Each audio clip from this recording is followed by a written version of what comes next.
దేవుని నామానికి స్తోత్రం కలుగును గాక. మన ఉదయం నుంచి కూడా ఎన్ని క్లాసులు నేర్చుకున్నాం? 3 క్లాసులు.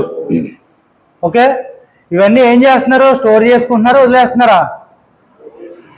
ఈ చెవండి వదిలేస్తున్నారా? లేదు కదా. మనం అలా చేయకూడదు. పొద్దున్నుంచి ఇప్పటి వరకు కూడా వింటున్నాం, అన్నీ స్టోర్ చేసుకుని మళ్ళీ మనం నెమరు వేసుకోవాలి. అయితే ఉదయము పాఠము సేవకుడు మరియు కుటుంబం గురించి నేర్చుకున్నాం. ఇప్పుడు రెండవ పాఠం సేవకుడు విరిగి నలిగిన స్థితి. చెప్పండి, సేవకుడు విరిగి నలిగిన స్థితి. ఇక్కడ కొన్ని మాటలు రాయబడి ఉన్నాయి, చదువుతాను. యేసు యొక్క నాయకత్వము మరియు బోధన ఆయన వెంబడించేవారు అనుభవించి జీవిత విధానమునకు మాదిరి చూపుచున్నది. ఆ జీవితము ఆయన కోరికలను సంపూర్తిగా తన తండ్రి చిత్తమునకు వశము చేయుటతో కూడినదై ఉన్నది. విరిగి నలిగిన స్థితి యొక్క కోణమును మరియు నాయకత్వమును కావలసిన అనేక భావములు ఈ పాఠం మనకి నేర్పిస్తూ ఉంది. ఈ పాఠంలో ముఖ్య ఉద్దేశం ఏంటి అంటే, విరిగి నలిగిన స్థితి ఎలాగుంటుంది అనేది మనం నేర్చుకోవాలి. విరిగి నలిగిన జీవితము నిమిత్తము యేసు ఇచ్చు పిలుపుకు గ్రహించెదరు. విరిగి నలిగిన స్థితి ప్రత్యేకముగా కుటుంబంలోనూ మన నాయకత్వంలోనూ ఎట్లుండునో గుర్తించెదరు. మూడవది, విరిగి నలిగిన స్థితి గల ఆటంకములు గుర్తించి వాటిని ఎట్లా జయించవలనో నేర్చుకుందురు. ఏం చదువుకొని ఏమర్థమైందండి? కుటుంబంలో ఉన్నప్పుడు విరిగి నలిగిన స్థితి అనేది ఒకటి ఉంటుంది. ఆ స్థితి ఎలా ఉంటుంది? దేవునితో నడిచినప్పుడు విరిగిన స్థితి ఎలా ఉంటుంది? ఈ 3 కూడా ఈరోజు మనం ఈ మధ్యాహ్న కాల సమయంలో నేర్చుకోబోతున్నాం. లూకా సువార్త 9వ అధ్యాయము 23 నుంచి 20 వరకు చదవాలి. లూకా సువార్త 9వ అధ్యాయము 23 నుంచి 26 వరకు త్వరగా.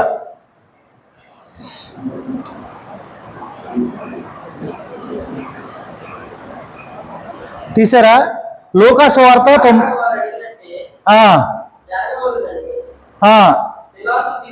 ఎన్నో చదువుతున్నారు? లూకా సువార్త 9వ అధ్యాయము 23 నుంచి 26 వరకు. మరియు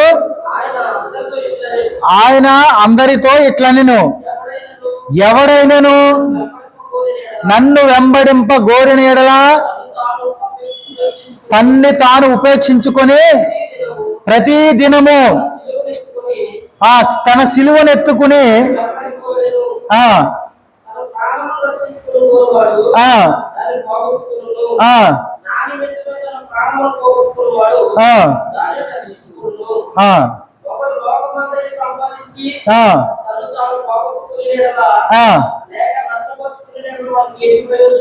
చాలండి.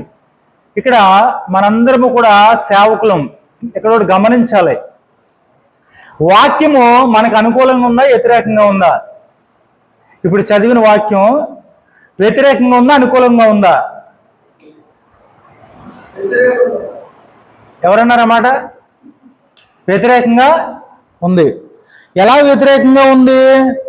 దేవుని కొరకు ప్రాణాన్ని అర్పించేవారు, అంటే పోగొట్టుకునేవారు ఏమవుతారంట? ప్రాణాన్ని రక్షించుకుంటారు. అదే లోకం కొరకు రివర్స్. చూసారా ఎంత రివర్స్ ఉందో దేవుని వాక్యం? అది మరియు అందరితో ఇట్లా, నేను ఎవడైనాను నన్ను వెంబడింప గోరిన ఎడల. ఎవరిని వెంబడించాలి? దేవుణ్ణి వెంబడిస్తే మనకేమొస్తుందంట? మనకేమొస్తుంది? ప్రాణము వస్తుంది. అదే దేవుని కొరకు ప్రాణం పోగొట్టుకుంటే మన ప్రాణము నిలబడుతుంది. అంటే దీంట్లో ఉన్న ఒక రహస్యాన్ని మీకు ఈరోజు తెలియబోతున్నా. అయితే ఇక్కడ చూడండి, ఇప్పుడు ఉదయం నుంచి మీరు అందరు క్లాస్ విన్నారు. ఓకే, మీకు ఒకరికి ఒక పెన్సిల్ బహుమతిగా ఇస్తా. ఈ పెన్సిల్ బహుమతిగా ఇస్తే ఎవరు తీసుకుంటారు? నాకు ఎవరికి వద్దంటారా? పెన్సిలే కదా, లేదా బంగారం ఏమన్నా తీసుకుంటారా? Pencil, okay, pencil. ఎవరన్నా ముందుకు రాగలరా? ఒకళ్ళైనా ధైర్యం చేసి ఇక్కడికి రాగలరా?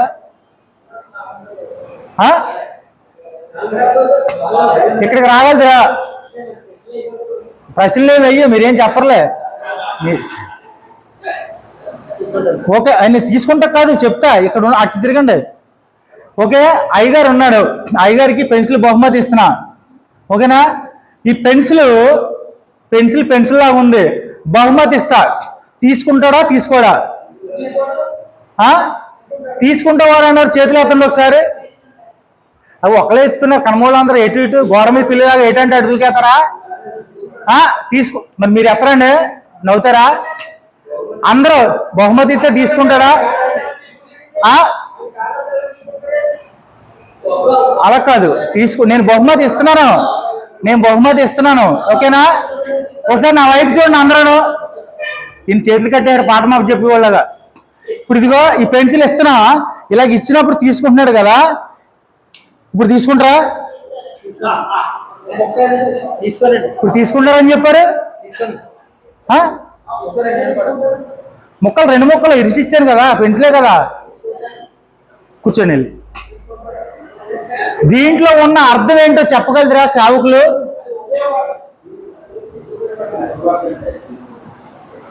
మీరు బుర్రలకే పదును పెట్టాలి. ఎందుకంటే వాక్యం చదువుతున్నాము, మేము వాక్యం చెప్తున్నాము, సేవ చేస్తున్నాము అనే దాని గురించి కదా. పెన్సిల్ ఎందుకు ఇచ్చాను? కాదండి, పెన్సిల్ ఎందుకు ఇచ్చాం, ఎందుకు ఎరగొట్టాం? అర్థమవుతుందండి? ఎందుకు ఎరగొట్టిస్తే తీసుకుంటారా? ఎరగొట్టక ముందు ఇప్పుడు చెప్పండి, మీలో పాపం ఉందా లేదా? మీ అందరిలో పాపం ఉందా లేదా? మరి ఉన్నప్పుడు దేవుడు ఎలా తీసుకుంటాడు? ఎందుకు తీసుకోడు దేవుడు? తీసుకుంటాడు. విరిగి నలిగిన హృదయము ఎవరికి కావాలి? దేవునికి కావాలి. చూడు, లోకానికి దేవునికి వ్యతిరేకంగా ఎంత ఉందో చూసారా? దేవునికి ఎటువంటిది కావాలంట? ఇట్లా విరిగి నలిగిన. మీకు ఇంతకుముందు చెరిగ్గాడ కథ చెప్పా. చెరిగిగాడ ఏం చేస్తారు మిషన్లో?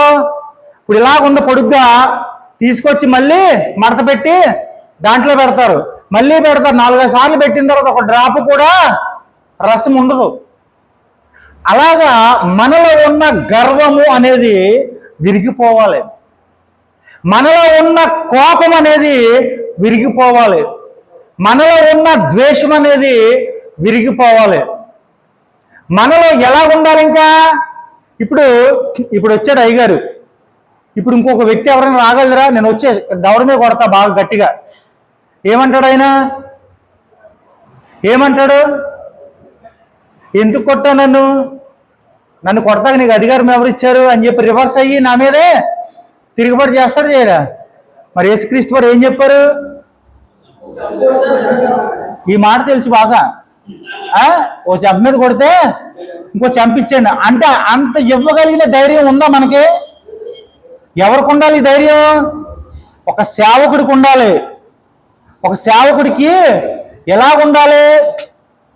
మనము ఎదుటి వ్యక్తి కొట్టినా కానీ ఎలా ఉన్నాడు అలాగే ఉండాలి. కోపం ఉండకూడదు. కోపం అనేది విరిగిపోవాలి, చనిపోవాలి. ద్వేషము, అసూయ అనేది ఉండకూడదు ఒక సేవకుడికి. అందుకనే ఒక సేవకుడు విరిగి నలిగిన స్థితి అని ఈ పాఠం మనం నేర్చుకోవాల్సింది. ఈ మధ్యాహ్నం కాల సమయంలో విరిగి నలిగిన స్థితే కావాలి మనకి. నువ్వు విరక్కుండా నలగకుండా నేను సేవ చేస్తాను, ఇట్లా నిట్టాడికి ఇలాగే నుంచుంటాను అంటే అది మంచిది కాదు. చాలా జాగ్రత్తగా ఉండాలి. చూడండి ప్రియమైన దేవుని బిడ్డలారా, అందుకనే అంటున్నాడు ఇక్కడ, ఎవడైనా నన్ను వెంబడింప గోరిన యెడల తన్ను తాను ఉపేక్షించుకునే. ఆ తర్వాత సంగతి తన్ను తాను ఉపేక్షించుకుని అంటే ఎక్స్ప్లెనేషన్ చెప్పాలి. ఇప్పుడు మీరు ఉపేక్షించుకుంటామంటే తలకొక మాట చెప్తున్నారు, తగ్గించుకుంటాం. ఉపేక్షించుకుంటాం అంటే ఇక్కడ చదవండి, మళ్ళీ చదవండి. ఎవడైనాను నన్ను వెంబడింపగోరిన యెడల తన్ను తాను ఉపేక్షించుకునే పేరు చదువుతున్నాం. దానికి దేవునికి తన్ను తాను అర్పించుకుంటామంటే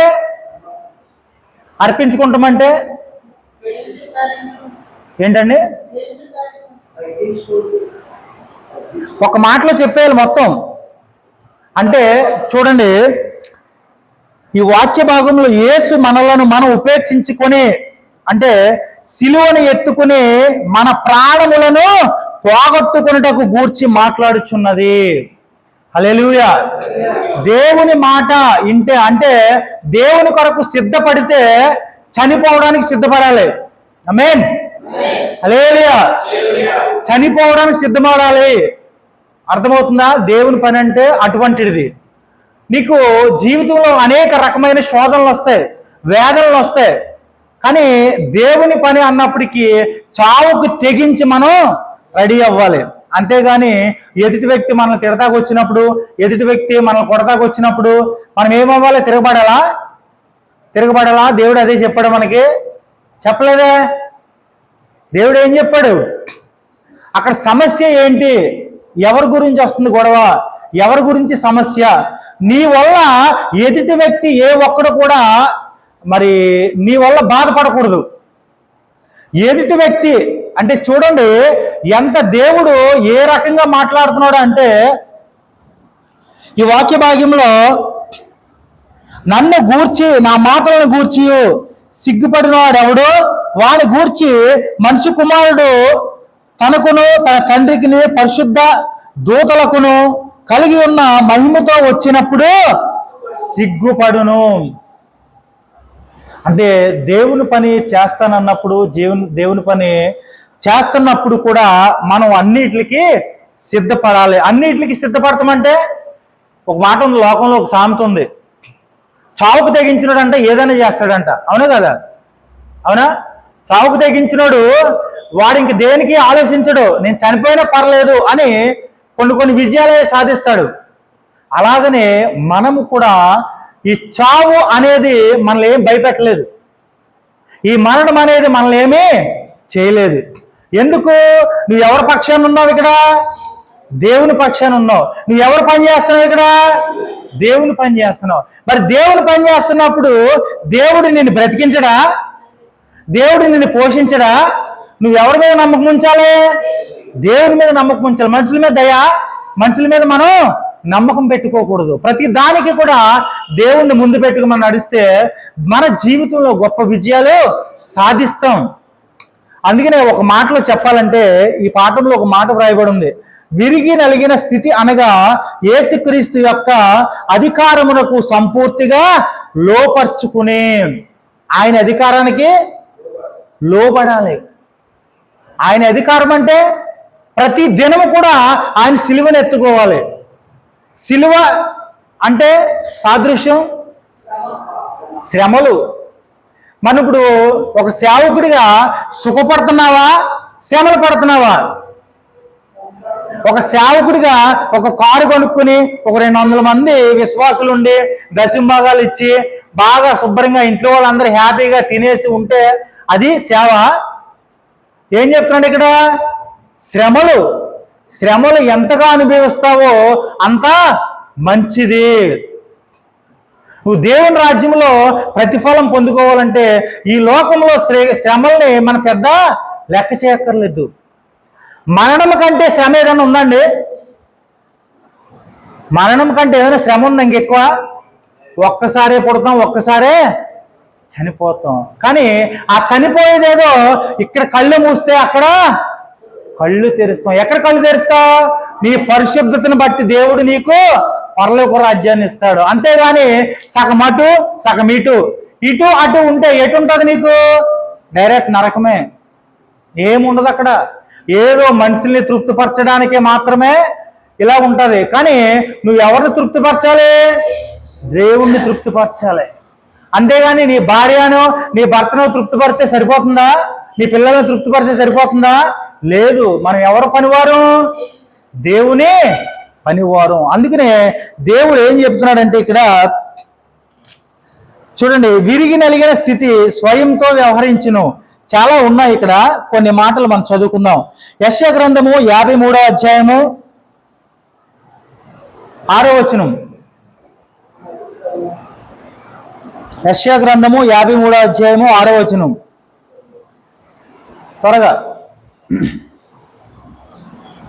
మనమందరము గొర్రెల వలె త్రోవ తప్పితిమే, మనలో ప్రతివాడును తనకిష్టమైన త్రోవకు తొలగెను, యెహోవా మన అందరి దోషమును అతని మీద మోపెను. అర్థమైందండి? తీసారా? వాక్యం తీసారా? తీయలేదు? ఇంకా తీసారా? ఏంటంటే చదవండి ఒకసారి.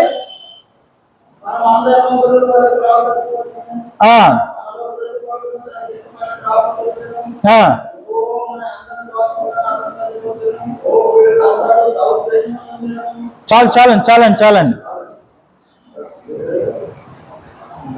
ఇక్కడ చూడండి, మనందరము అంటున్నాడు.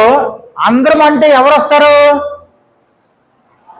అందరం అంటే మొత్తం అందరం ఎలా ఉన్నామంట? త్రోవ తప్పి. నిన్న హైదరాబాద్లో ఒక మెడికల్ షాపు, లైన్గా 3 మెడికల్ షాపులు ఉన్నాయి. మయూరి మెడికల్ షాప్ అని ఒకటి ఉంది, కనమయ్యి పక్కన ఫార్మసీ ఉంది, ఇంకో మెడికల్ షాప్ ఉంది. నేను రోడ్డు మీద బండి ఆపి చూసినప్పటికీ మయూరి మెడికల్ షాప్లో దాదాపు ఒక 20-30 మంది లైన్లో ఉన్నారు మెడిసిన్ తీసుకోవడానికి. తర్వాత ఇంకో మెడికల్ షాప్ ఉంది, ఇంకోటి ఉంది, దాంట్లో ఏ ఒక్కరు లేరు. నేను ఏం ఆలోచించా, ఇదేంటి దీంట్లోకి ఎందుకు వెళ్తా, లేరు కదా అని చెప్పి దాంట్లోకి వెళ్ళా. ఆ మెడికల్ షాప్ అతను అడిగా, మీ మెడికల్ షాప్లో ఎందుకండి మందు లేరు అన్నారు. ఏమోనండి బాబు, అక్కడికే వెళ్ళిపోతారు, ఎప్పుడు చూసినా ఆ మందులు ఈ మందులు ఒకటేనండి, మేము ఒకటేసారి తెస్తాము కానీ ఇక్కడ రారన్నాడు. ఎందుకు? గొర్రెలు చూసారా, చిన్న కాలం ఉందనుకోండి, ఆ కాలువ దగ్గర ఒక గొర్రె దూకిందంటే చాలు, మొత్తం అని వెనకాల గొర్రెతో సహా మొత్తం దూక్కుంటూ వెళ్ళిపోతాయి. అదే టైపు. అందుకనే దేవుడు మనల్ని ఏమంటున్నాడు? త్రోవ తప్పి. ఎలా? ఎటువంటి గొర్రెల వలె త్రోవ తప్పి. చూడండి, ఈ ఇంటి పక్కోడు ఏదో కొంచెం ద్వేషంతో ఉన్నాడు అనుకోండి, ఆ ఇంటి పక్కోడు కూడా అలాగే ఉంటాడు. ఆ ఇంటి మొత్తం అందరూ కలిపి అదే పద్ధతిలో ఉంటారు. అరే, మనం చేసేది ఇది తప్పు, ఇది చేసేది ఇది కరెక్ట్ కాదు, దేవుని ప్రణాళిక కాదు అనేది ఒక్కసారి కూడా ఆలోచించరు. ఇక్కడ చూడండి, అందుకనే దేవుడు మనతో మాట్లాడుతున్నాడు. దోషమును అతని మీద మోపెను, పాపమనగా మనకిష్టమైన దానిని చెయ్యుట. ఒకసారి ఆలోచించారు ఎప్పుడైనా? పాపం అంటే ఏంటి, దోషం అంటే ఏంటి? ఎక్స్ప్లెనేషన్ మీకే, ఇప్పుడు మీరు అందరు చెప్పాలి. ఇప్పుడు పాపం అంటే ఏంటండి? అయ్యగారు ఇటు చూడాలి, ఇటు చూడండి ఒకసారి. పాపం అంటే ఏంటి, దోషం అంటే ఏంటి? ఆజ్ఞ చేయకూడదు, చేస్తే పాపమా? ఓకే. దోషం అంటే దోషం. బైబిల్ ప్రూఫ్ కావాలి.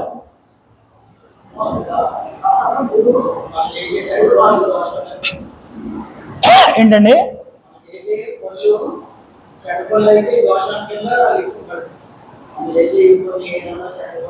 మోసం అంటే మోసము, దోషము. ఇప్పుడు చెయ్యమన్న పని చేయకపోతే పాపం. ఓకే. తెలుసుండి మరీ చేస్తే దోషం. అంటే చూడండి, దేవుడు ఏం చెప్తున్నాడు, మనం ఏం చేస్తున్నాము? పాపానికి, దోషానికి తెలిసి మరీ తప్పు చేస్తే, ఇప్పుడు దేవుడు తప్పుని క్షమిస్తాడు, తప్పు చేసిన పొరపాటు ఏదని. కానీ ఆ దోషాలు చేస్తే మాత్రం అది మామూలుగా ఉండదండి. రూపాయికి 10 రూపాయలు వడ్డీతో సహా వచ్చేస్తుంది. వడ్డీ లెక్కలు తెలుసు కదా, ఏది 100 రూపాయలకి కాదు కదండి, 100కి ఎంత తీసుకుంటారు వడ్డీ? మీకు తెలిసే, మీరు ఇస్తున్నారా? మరి తెలిసి అన్నారు. 100కి 10 రూపాయలా? మరి ఎలా మాట్లాడారండి? 100కి 10 రూపాయలా? 100కి అంత ఎక్స్పెక్టేషన్ చేశారా? ఏంటి అయ్యగారు? ఏంటి ఎంత అండి? 100కి ఎంత వడ్డీ? ఇవో ఈయన 3 రూపాయలకి ఇస్తున్నాడంట, మీరు ఇస్తున్నారా?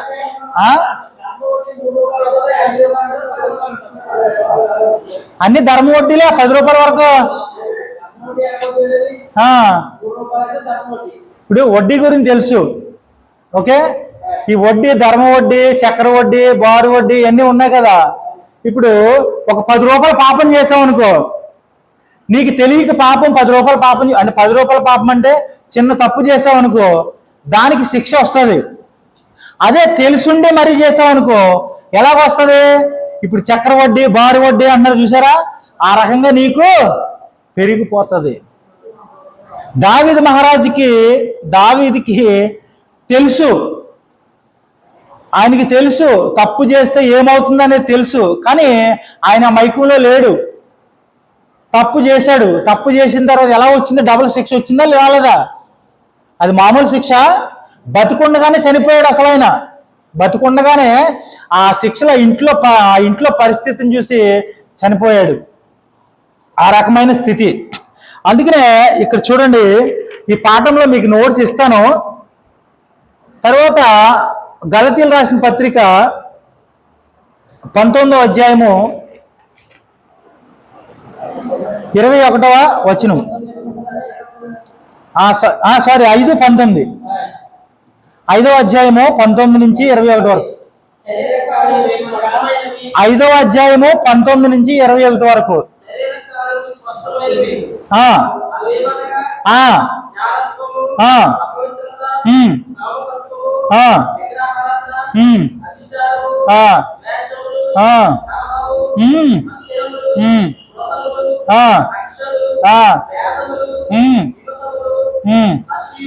ఓకే.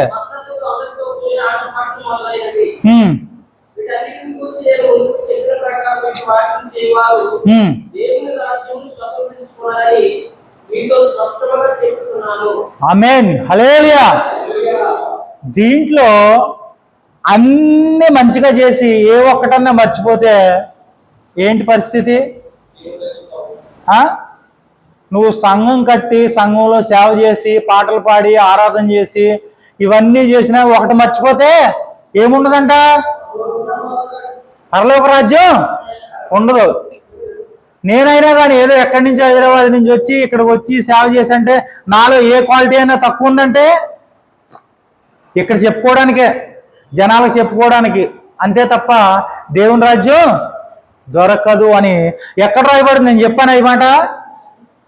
ఎక్కడ రాయబడింది? బైబిల్లో మాట ఒక్కటే తీయకూడదు, ఒకటే చేర్చకూడదు. దేవుడు చెప్పిన మాట కరెక్ట్. అందుకనే మనం ఎలా ఉండాలి? విరిగి నలిగిన స్థితి ఉండాలి. అయితే ఈ పాటలు మీకు అర్థమవుతాయి. 2 పేపర్స్ ఉన్నాయి. నేను దీన్ని క్లోజ్ చేస్తాను. ఒక ముఖ్యమైన విషయం మీకు చెప్పాలని ఆశపడుతున్నాను. పరిశుద్ధ గ్రంథంలో నుంచి ప్రకటన గ్రంథము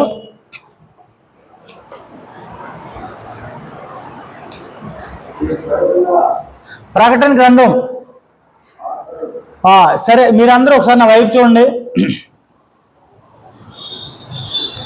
7 సంఘాలు ఎక్కడున్నాయి? ఏంటండి? బైబిల్ గ్రంథంలో అడిగాను నేను. ఆసియాలో ఉన్నాయంటున్నారు మీరు. నేను బైబిల్ తీయమన్నానా ప్రకటన గ్రంథం? మరి తీయమన్నప్పుడు దీంట్లో బైబిల్లో చెప్పాలా? ఆసియా ఉన్నాయని నేను అక్కడికి వెళ్ళిపోవాలా?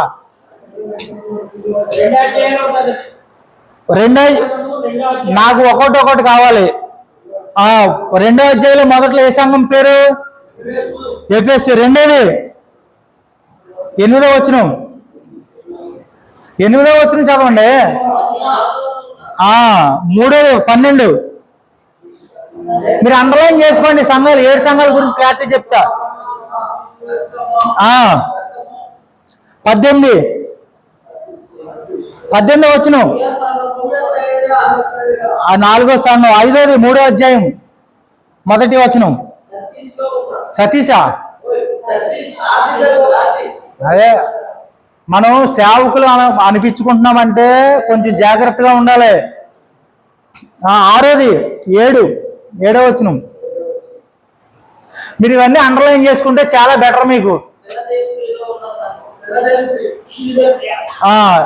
7వది 14. ఏమండి మళ్ళీ బైబిల్ క్లాస్ ఇది. లవోదిక సంఘం ఎన్ని సంఘాలు? 7 సంఘాలు. 7 సంఘాల గురించి దేవుడు యోహాను గారితో ఒక మాట మాట్లాడుతున్నాడు. యోహాను గారిని ఆయనకి చాలా శిక్షలు వేశారు. చాలా శిక్షలు వేసినా కానీ దేంట్లో కూడా ఫలించలేదు. ఫలించలేదంటే ఆ శిక్షలు ఆయనకి సరిపోలేదు. బాగా వేడి నూనె కాసేసినా కానీ దాంట్లో పడేసినా కాలిపోలేదు. శుభ్రంగా బంతిలాగా తేలొచ్చి మళ్ళీ బయటపడ్డాడు. ఈయన ఏం చేయాలరా బాబు అని చెప్పి అక్కడ వాళ్ళందరూ ఏం చేశారంటే పద్మసు దీపంలో పడేశారు. పద్మసు దీపం అంటే ఎక్కడది అంటే దీపం సముద్రంలో ఒక పాయి కింద ఒక దిక్కున ఒక ఏరియా ఉంటుంది. ఆ ఏరియాలో క్రూర మృగాలు ఉంటాయి. ఏముండవా? క్రూర మృగాలు ఉంటాయి. ఏమైనా ఉంటే తినేస్తాయి. తినడానికి ఏమీ దొరకదు. అయితే ఆయన్ని ఆ మృగాలు చంపుకు తినేస్తాయని చెప్పి ఆ పద్మసు దీపంలో పడేశారు. పడేసిన తర్వాత అప్పుడు దేవుడు మాట్లాడుతున్నాడు. ఏమని మాట్లాడుతున్నాడు? ఇక్కడ ఉంది చూడండి, చదవాలి 14వ వచనం నుంచి. ఎవరైనా స్పష్టంగా చదివిన వాళ్ళు అయితే 14వ వచనం నుంచి అండి. కాదు 3:14 లవోదికలో ఉన్న సంఘపు దూతకు ఇలాగూ వ్రాయము. ఒకసారి ఆగుదాం. దూతకు అంటే ఏంటండి? సేవకులు. దూతకు అంటే ఇప్పుడు చూసారా మన తెలుగు ఎలా ఉందో, తెల్లారిపోతలేదా? ఓ పక్క నుంచి సేవకులు అని చెప్తున్నాం. సంఘపు దూతకు. ఈ సంఘంలో దూత ఎవరు? అవునా? మరి సేవకుడు అని చెప్పాలా? సేవకుడికి చెప్తున్నాడు. చదవండి.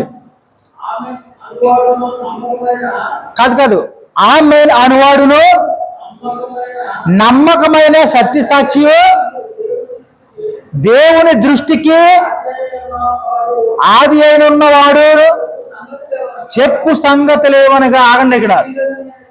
ఆగండి. ఇక్కడ ఎవరితో మాట్లాడుతున్నారు? ఎవరితో మాట్లాడుతున్నారు అండి? మీరు వాక్యం వింటున్నారు, ఏమో ఆలోచిస్తున్నారా? ఇది చాలా ప్రాముఖ్యం. ఎవరితో మాట్లాడుతున్నారు? దేవుడు ఎవరితో మాట్లాడుతున్నాడు? ఏ దూతతో మాట్లాడుతున్నాడు? దేవదూతతో మాట్లాడితే యోహాను గారు ఎందుకున్నాడు అక్కడ? అది అప్పుడు డైరెక్ట్ గా దేవుడు దూత ద్వారా యోహాను గారితో మాట్లాడుతున్నాడు. అర్థం చేసుకోవాలి. దేవుడు దూత ద్వారా యోహాను గారితో మాట్లాడుతున్నాడు. ఏమైనా మాట్లాడుతున్నాడు? ఆయన అడ్రస్ మెన్షన్ చేస్తున్నాడు ఇక్కడ. ఆయన అడ్రస్ ఏంటి? ఆమేన్ అనువాడును. ఆమేన్ ఎప్పుడంటాం మనం? మొత్తం మన కోరికలన్నీ అయిపోయిన తర్వాత ఆమేన్ అనువాడును నమ్మకమైన సత్యసాక్షియు దేవుని దృష్టికి ఆదియో అంటే చూడండి, మొత్తం పుట్టుపోతలు మొదటికి ఆది ఉన్నవాడును చెప్పు సంగతులేవనగా. అంతేనా? మన ఉత్తరం రాసినప్పుడు ఎలా రాతాం? ప్రియాతి ప్రియమైన నాన్నగారికి అమ్మగారికి వ్రాయనిది ఏమనగా నేను క్షేమము అని అవసరాలు ఎడదాంలేండి. నేను క్షేమము మీరు క్షేమమునా అని అంతా అయిపోయిన తర్వాత అప్పటి నుంచి మొదలెడతాం. ఓకేనా? అవును. అందుకనే దేవుడు ఇక్కడ మాట్లాడుతున్నాడు. ఆమేన్ అనువాడును నమ్మకమైన సత్యసాక్షియు అంటే ఆయన క్యారెక్టర్లన్నీ కూడా చెప్తున్నాడు. తర్వాత చూడండి 15వ వచనం. నీ క్రియలను నేను ఎరుగుదును. నీవు చల్లగానైనను వెచ్చగానైనను లేవు. ఇక్కడ ఆగుదాం. ఇప్పుడు మనం ప్రసంగం చేసినప్పుడు సేవకులు ఏమని చేస్తారు? ఉంటే లేదా మీరు చెప్పాలి. మీరు చెప్పాలి. ఇప్పుడు ఇక్కడ పాయింట్ పట్టుకోవాలి, మీరు వాక్యాన్ని అర్థం చేసుకునే ఇది అనేది ఇక్కడ తెలుస్తుంది మనకి. నువ్వు చల్లగానే ఉండు, ఎచ్చగానే ఉండు. ఎచ్చగా ఉంటే ఏంటి ఇప్పుడు మీరు చెప్పాలమ్మా, మాట్లాడకపోతే నేను ఊరుకోను, మీరందరూ మాట్లాడాలి. ఎచ్చగా ఉంటామంటే దేవుల్లో ఉండాలి, మండాలి, దేవుల్లో మండాలి. చల్లగా ఉంటే దేవుల్లో లేనట్టేనా? ఇంతేనా ఆన్సరు?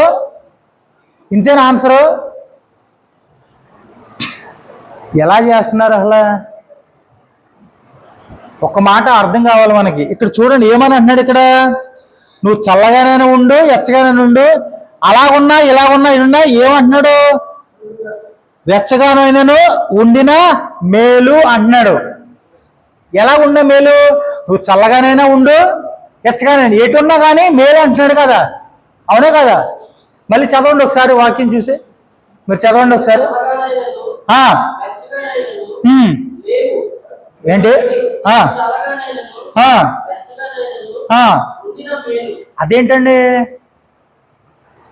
ఉండినా అటుండ మేలు ఇటుండో మేలు అంటున్నాడు. ఎందుకు అంటున్నాడు? వాక్యాన్ని ఎలా కలిపి కొట్టేస్తున్నాం మనం? డివైడ్ చేస్తలేదా? డివైడ్ చేస్తున్నారు లేదా? వేడిగా ఉంటే దేవునిలో మండుతున్నట్టు, వేడిగా లేకపోతే సచ్చిందో సమానం, అంటే నువ్వు దేవునిలో లేనట్టు. ఇక్కడ ఏమంటున్నాడు? మరి మేలు ఎందుకని రాశాడు? అర్థమైందా ఎప్పుడైనా వాక్యం? ఇక్కడ అర్థమైందా? అర్థం అవ్వలేదా? వాస్తవంగా ఒప్పుకోండి. మీరు వాస్తవంగా ఒప్పుకుంటే నేను నిజం చెప్తా, లేదంటే వదిలేస్తా.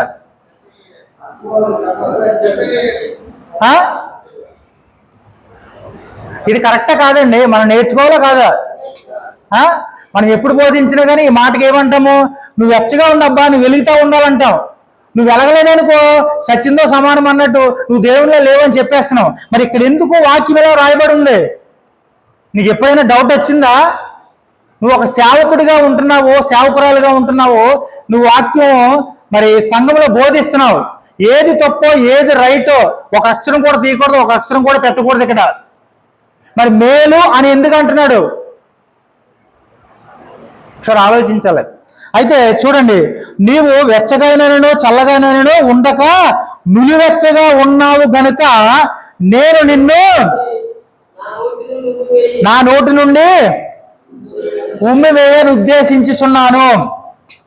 ఇక్కడ నెక్స్ట్ క్వశ్చన్లో దేవుడు 7 సంఘాలకి కూడా మంచి కోటింగ్ ఇస్తున్నాడు. ఓ మాటలో చెప్పాలంటే తిడుతున్నాడు.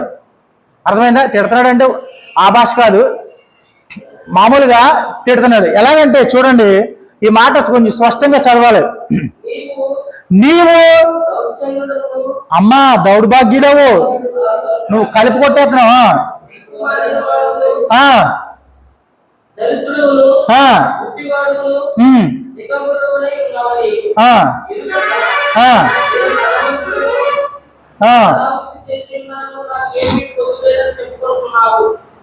చాలండి. ఇక్కడి నుంచి నేను స్పష్టంగా చెప్తా. 17వ వచనం, అందరూ బైబిల్ తీసి ఏలు పెట్టి ఇక్కడ చూడండి. 17వ వచనంలో నీవు దౌర్భాగ్యుడవు.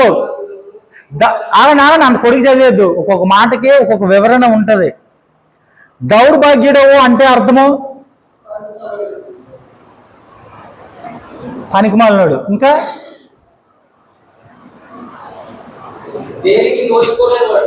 దేనికి?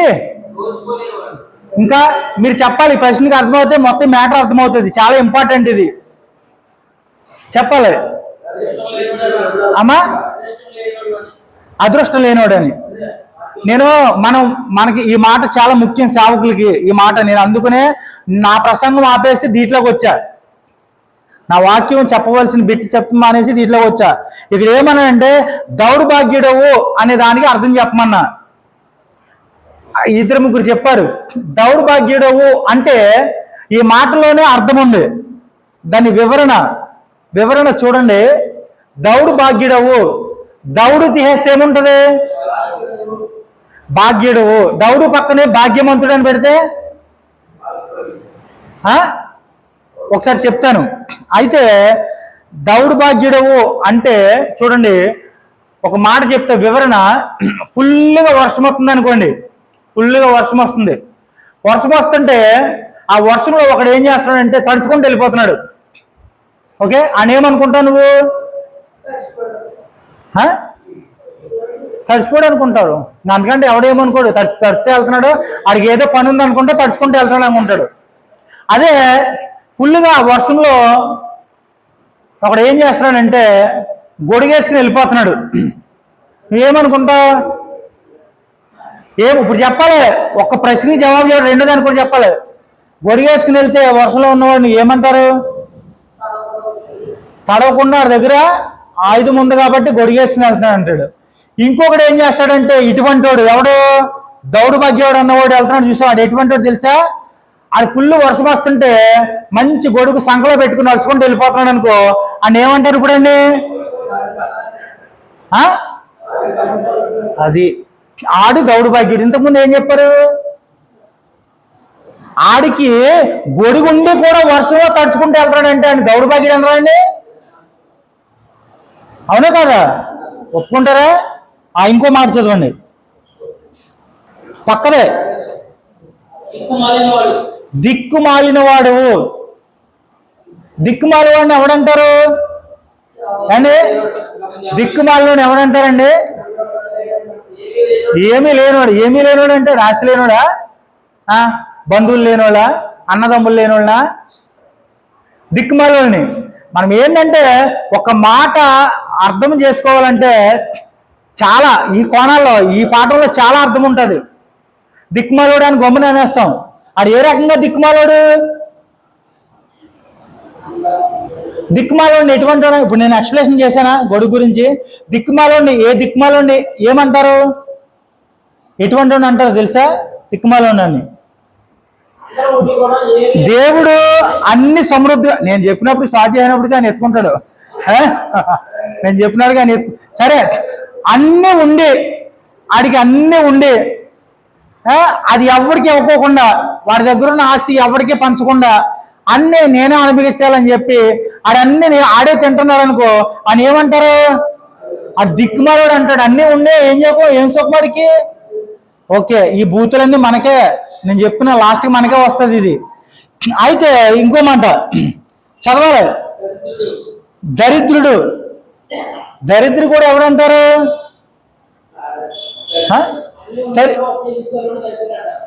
ఇగో చూసా, ఈయన ఫాలో అయిపోతున్నాడు మళ్ళీని. దరిద్రుడు అంటే ఏమీ లేనోళ్ళు అంటారు. అబ్బా అండి, ఏమీ లేనోండి దరిద్రుడు అంటారు. వాడికి ఏమీ లేరు పాప, దరిద్రంతో అనుభవిస్తున్నాడు అంటారు. అవునా కదా? కొంచెం తేడా తెలుసుకుంటేనే ఇవన్నీ కూడా ఎవరికి చెప్తున్నాడంటే 7 సంఘాలు ఉన్నాయి చూసారా? 7 సంఘాల దూతలకి, అంటే 7 సంఘాల దేవదూతలు అంటే 7 సంఘాల పాస్టర్లు చెప్తున్నాడు. 7 సంఘాల పాస్టర్లు అంటే ఇక్కడ కూర్చున్న సేవకులకి మనకి చెబుతూ ఉన్నాడు అనమాట. హల్లెలూయా. మన దేవుని దగ్గర ఏం కొదువు ఉందండి? ఏమైనా కొదువు ఉందా? ఆరోగ్యం లేదా? ఆనందం లేదా? భాగ్యం లేదా? ఏం లేదు. మరి ఎందుకు ఏడుతా ఉంటున్నాం మనం? ఎందుకు ఏడుతా ఉంటున్నా ప్రతిదానికి? అయ్యా నాకు అది లేదు, ఇది లేదు, ఇది అరే అమ్మ, అన్ని ఇచ్చాడు దేవుడు నీకు. అసలు ఎవరన్నారా మాట? చాలా సరదా, మంచి సరదాగా కూర్చుని మంచి సరదాయిన మాట అన్నాడు ఆయన. దమ్ము లేక ఆయన దగ్గర ఆయన అడిగి తీసుకోవడానికి దమ్ము లేక అన్నట్టు అన్ని ఇస్తున్నాడు. చాలా పాఠం ఉందండి ఇక్కడ, చూసుకోండి. అయితే ఇంకో మాట చదవాలి ఇక్కడ. ఎన్ని మాటలు చదివారు? దరిద్రుడు, తర్వాత అయిపో గుడ్డివాడు, ఎరుగక నేను ధనవంతుడను, ధనవృద్ధి చేసి ఉన్నాను, నేను నాకేమి కొదువు లేదని చెప్పుకొని ఉన్నాను. ఇది చాలా స్టోరీ ఉందండి. షార్ట్ కట్లో ముగిచ్చేస్తా, ఎందుకంటే 4 గంటలకి తోరేస్తానన్నాడు. వాళ్ళు వెళ్ళిపోమన్నాడు అయ్యగారు. ఉండొచ్చు అన్నాడు ఇక్కడ. అయితే ఒకటి మాట ఏంటంటే, మన దేవుని దగ్గర అన్ని సమృద్ధిగా ఉన్నాయి, అన్ని సమృద్ధిగా ఉన్నాయి, కానీ అవి పొందుకోవడం ఎలాగా అనేది మనకి తెలియట్లేదు. 7 సంఘాలు కూడా ఒకే చోట, అయ్యగారు ఇందాక ఎక్కడ ఉన్నారని చెప్పారు మీకు?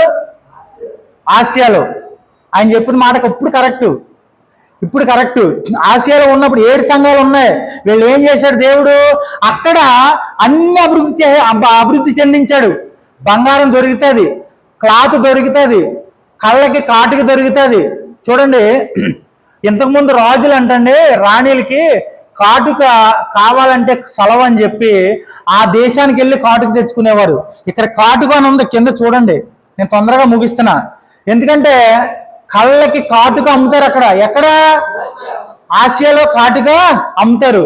అక్కడ మంచి మంచి మామూలుగా ఇవి ఏమంటారు, గొర్రె బొచ్చుతో మంచిగా వస్త్రాలు, మంచి బట్ట, మంచి క్లాత్, అన్నీ అక్కడ మంచి వస్త్రాలు దొరుకుతాయి. ఇంకోటి వచ్చేసి బంగారం కానీ వాటర్ కానీ ప్రతి ఒక్కటి కూడా ఆ 7 సంఘాలకి కూడా దేవుడు సమృద్ధిగా ఇచ్చాడు. సమృద్ధిగా ఇచ్చినప్పుడు ఈ సమృద్ధి గల వాళ్ళు ఏం చెయ్యాలి అండి? ఏం చెయ్యాలి? ఏమడగాలి కానీ 7 సంఘాలని మొత్తం ప్రపంచవ్యాప్తంగా తిరిగి దేవుని పని ఎలా ఉంది, దేవుని సేవ చెయ్యాలి. దేవుని సేవ చేయకోకుండా వీళ్ళు ఏం చేస్తున్నారు? మాకు అన్ని సమృద్ధిగా ఉన్నాయి, మేము ఇక్కడే కూర్చుంటాము, మేము చాలా కంఫర్ట్గా ఉన్నాము, ఇక్కడి నుంచి మేము వెళ్ళము. ఎవడో ఇతర దేశాల నుంచి విగ్రహారాధికుడు వచ్చి అవన్నీ పట్టుకుని కొనుక్కుని వెళ్తున్నాడు. మీరు ఆవులితో చెప్పేస్తున్నారు, ఎంత బాగా చెప్పేస్తున్నారు. ఆవులించకూడదు కాదు. ఇవన్నీ ఉన్నా కానీ విగ్రహారాధికులు అమ్మినప్పుడు వీళ్ళు ఏం చెప్పాలి? దేవుని గురించి చెప్పాలా వద్దా? దేవుని గురించి చెప్పడం మానేసి సొమ్ము పోజు చేసుకుంటున్నారు. ఇక్కడ కాటుకు అమ్ముకుంటున్నారు, బంగారం అమ్ముకుంటున్నారు, క్లాత్ అమ్ముకుంటున్నారు, అన్ని అమ్ముకుంటున్నారు, నీళ్లు అమ్ముకుంటున్నారు. వీళ్ళు ఎక్కడ కొండ ప్రదేశంలో ఉన్నారు. మొత్తం 7 సంఘాలు కూడా ఇలా ఉంటే ఆ సంఘాలందరూ కూడా దేవుడు ఆశీర్వదిస్తే 7 సంఘాలు కూడా ఏమైపోయారంటే స్ప్రెడ్ అవ్వకుండా, దేవుని వాక్యాన్ని విస్తరించకుండా ఒకే చోట ఉండిపోయారు. దేవుడు కోపం రాదా? దేవుడు ఉగ్రత రాదా? ఇంతగా నిన్ను అభివృద్ధి చేతి అందుకునే దేవుడు ఇక్కడ తిడుతున్నాడు. ఏమని తిడుతున్నాడు ఇక్కడ? మళ్ళీ చూసావా, ఎవరిని కాదు, ఒక సేవకుడిని తిడుతున్నాడు అక్కడ. మనం ఇక్కడ సంఘం స్థిరపరచుకుని వేరే ఊరు వెళ్ళట్లా, వేరే ప్రాంతానికి వెళ్ళట్లేదు, కనీసం అక్కడికి వెళ్ళి ఒక మాట కూడా చెప్పట్లేదు. ఏమి లేదు, నా సంఘం ఉంది, నా విశ్వాసులు ఉన్నారు, సరిపోతారు అనుకుంటున్నారు, అంతే. వెళ్ళట్లే. సమృద్ధి ఉంది కదా మరి ఇక్కడ, ఇంకే అన్ని కంఫర్ట్గా ఉన్నాయి. ఇంకో చోటకి వెళ్తే కంఫర్ట్లు ఉండదు, భోజనం దొరకదు, వస్త్రం ఉండదు, పడుకోవడానికి చోటు ఉండదు. ఎందుకు ఆ కష్టాలన్నీ అని కొంతమంది సేవకులు ఆ కంఫర్ట్ జోన్లో ఉండి బయటికి రావట్లేదు. దేవుని నామానికి స్తోత్రం కలుగును గాక. హల్లెలూయా. ఇటువంటిది మనము చేయకూడదు. ఎందుకంటే దేవుడు మన గురించే చెప్తున్నాడు ఇక్కడ, ఒక సేవకుడి గురించే చెప్తున్నాడు. ఒక సేవకుడి గురించి సంఘపు దూత అంటే ఒక సేవకుడే. ఆ సేవకుడు చెబుతున్న మాట ఏంటంటే, ఇక్కడ సంఘం పెట్టో కర్మ దేశాలు మొత్తం అంతా వదిలేస్తావా? సేవకుడు అంటే సేవ చేయడానికి వచ్చినాడు. నువ్వు ఇక్కడ చేస్తే సరిపోయిందా?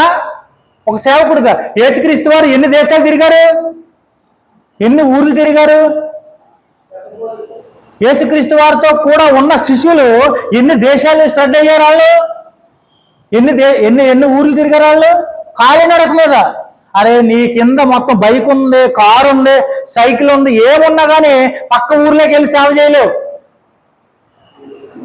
ఎంత దౌర్భాగ్యం!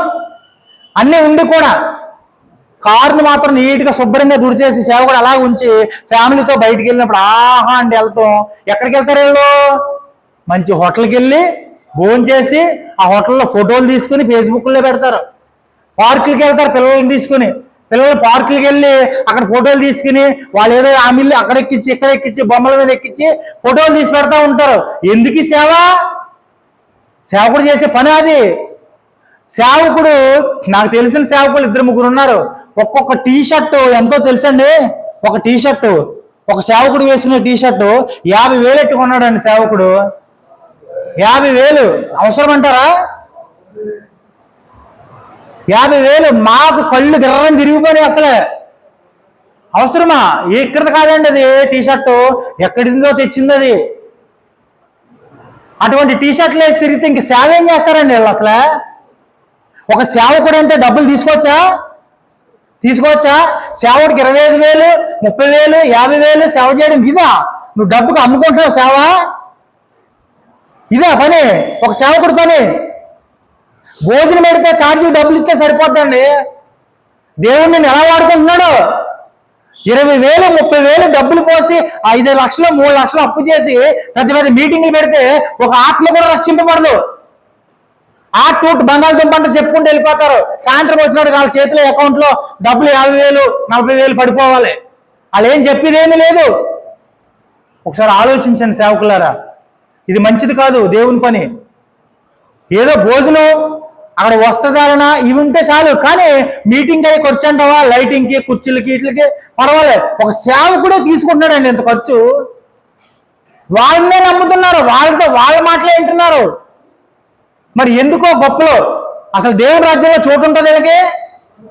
సరే ఆలోచించండి, అసలు డబ్బుకి అమ్ముడిపోతారా? అది మంచి పని కాదండి, అసలు అది మంచి పని కాదు. దేవుడు ఆశీర్వదిస్తాడు, కానీ ఈ మాటలు చాలా గుర్తుపెట్టుకోవాలి. పైసల గురించి అమ్ముడిపోతున్నారు. అసలు ఇటువంటి వాళ్ళు కాదు. సినిమాలు చేసుకున్నారండి.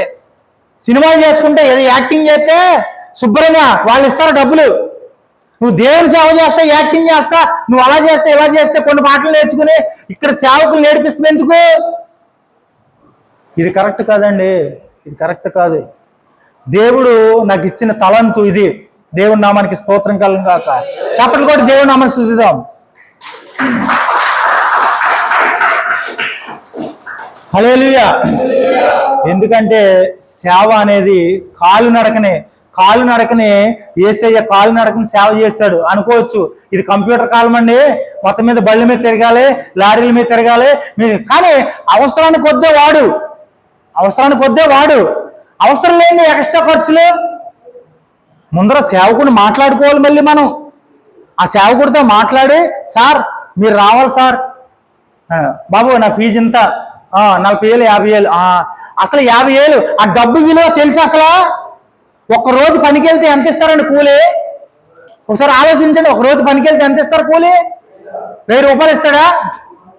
800, 1,000 రూపాయలు ఇస్తాడు. రోజంతా పొద్దు నుంచి సాయంత్రం దాకా కష్టపడితే ఆయన వచ్చి ఎంతసేపు చెప్తాడు అక్కడ వాక్యం? అర్ధగంట, గంట చెప్పినప్పటికి ఆయనకి ఎన్ని వేలు ఇవ్వాలంట? చెమట సుక్క పడుతుందా? ఒంట్లో చెమట పడుతుందా? పట్టట్లే. ఫుల్గా ఏసీ పెడతారు ఆయనకి, మళ్ళీ సపరేట్గా ఒక ఏసీ రూమ్ ఇస్తారు. ఎందుకో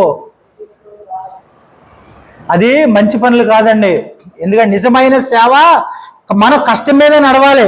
ఒక రూపాయి విలువ తెలిసిన వాడే, ఒక కష్టం విలువ తెలిసిన వాడే. దేవుడు ఎప్పుడు కూడా మనం ముందు నేర్చుకున్న పాఠంలో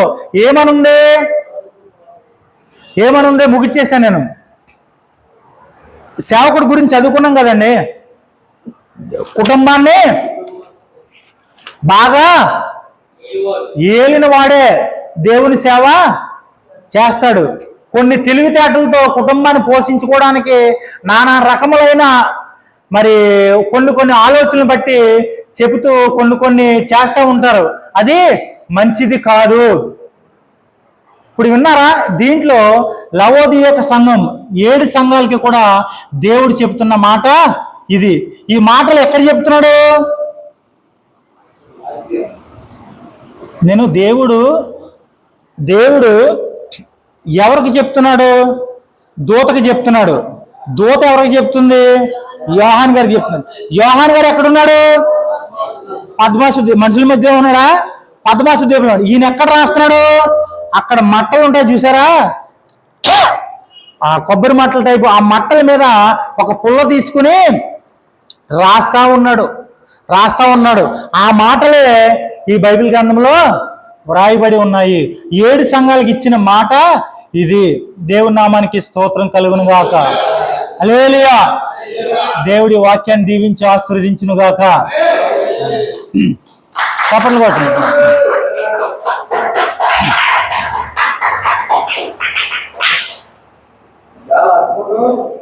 మధ్యాహ్న శిక్షణ రెడీ చేసుకోబోతున్నారు. అప్పుడప్పుడు ప్రతి సెక్షన్లో ఉన్నవి ఒక్కో రోజు ఒక్కొక్క సబ్జెక్ట్ అన్నమాట. చాలా బాగుంది. ఈరోజు బైబిల్ క్లాస్ అన్న వాళ్ళు చిరునవ్వుతూ మరలా మాకు కావాలి అని అన్న వాళ్ళు మాత్రమే స్తోత్రం చెప్పండి.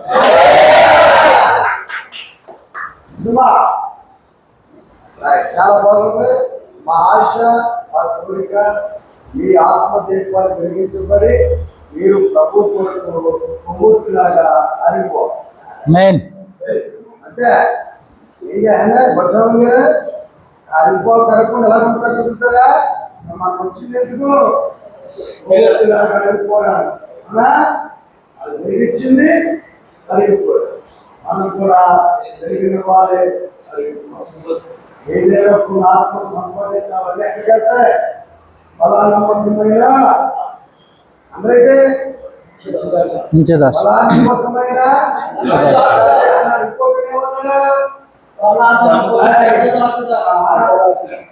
సోమరివైన మాట ఉపయోగించారు.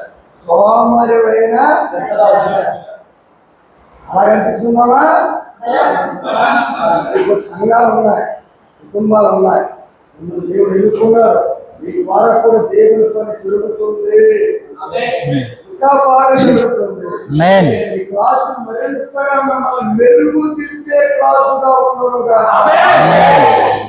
ఏం దిద్దుతారు? మెరుగుదిద్దుడు మా పని. మెరుగుదిద్దితే పెట్టుకున్నాయని ఎలా కనబడతాయి? ఇదే బైబిల్ క్లాస్ అంటే. చాలా సంతోషం. మీ అందరికి వందనాలు. పరోక్షంగా ఆగడుకుంటాడు. ఇక్కడికి వచ్చేసింది చివరి మాత్రం. మళ్ళా క్లాసు ఎప్పుడు జరుగుతుంది? 3వ సోమవారం అనేది ఎక్కడున్నది? మీరు చెక్ చేసేసుకోండి. మళ్ళా మేము 3వ సోమవారికి ఏంటి అరేంజ్ చేసి మళ్ళా మీరు మిస్ అయ్యారనుకో 20 మంది ఉండాలండి. అందులో ఒక్కరు తక్కువ 20 మెంబర్స్. వాళ్ళ 40 ఏమో పిల్లలకి పరీక్షలో తీసుకెళ్ళడానికి మన వెళ్ళారు. ఒక ఆయన వచ్చేసారు. అది కాబట్టి తక్కువగా నాకు ఏ పని చేసినా పర్ఫెక్ట్గా చేయాలి. అది నాకు నా హృదయంలో ఉన్నది. అందుకు తగ్గిందంటే నాకు మళ్ళీ అవమానంగా ఉంది. ఎందుకంటే మేము ఏర్పాటు చేసినవన్నీ కూడా 20 మందికి మంచి సర్టిఫికెట్లు ఉన్నాయి. డిసెంబర్ నెలలో ఒక మంచి హాల్ తీసుకుంటాం. అందులో మీకు బౌలు వేస్తాం, మీకు చాలా హంగామా చేద్దాం. అందరూ కూడా గౌరవంగా మేము సర్టిఫికెట్ తెచ్చి గౌరవిస్తాం. చాలా బాగుంటుంది. ఏదో నవీన్గా చెప్పుకోవాలంటే జరుగుతుంది. అన్ని వేరు, ఇది వేరు. అప్పుడు అన్ని వేసి చూడు, నన్ను వేసి చూడు అన్నది ఏంటి? అది అలా ఉంటుందా? కనుక మీ అందరికి వందనాలండి. అలా 3వ సోమవారం ఎప్పుడు వస్తుందా అని ప్రార్థన చేయండి. మన కోసం హైదరాబాద్ నుంచి ఎంతో భారం కలిగి బాధ్యత కలిగి మన దగ్గరకు వచ్చి చక్కటి లెసన్స్ చెప్తున్నారు. రాజుగారిని బట్టి మనం ప్రార్థన చేద్దాం.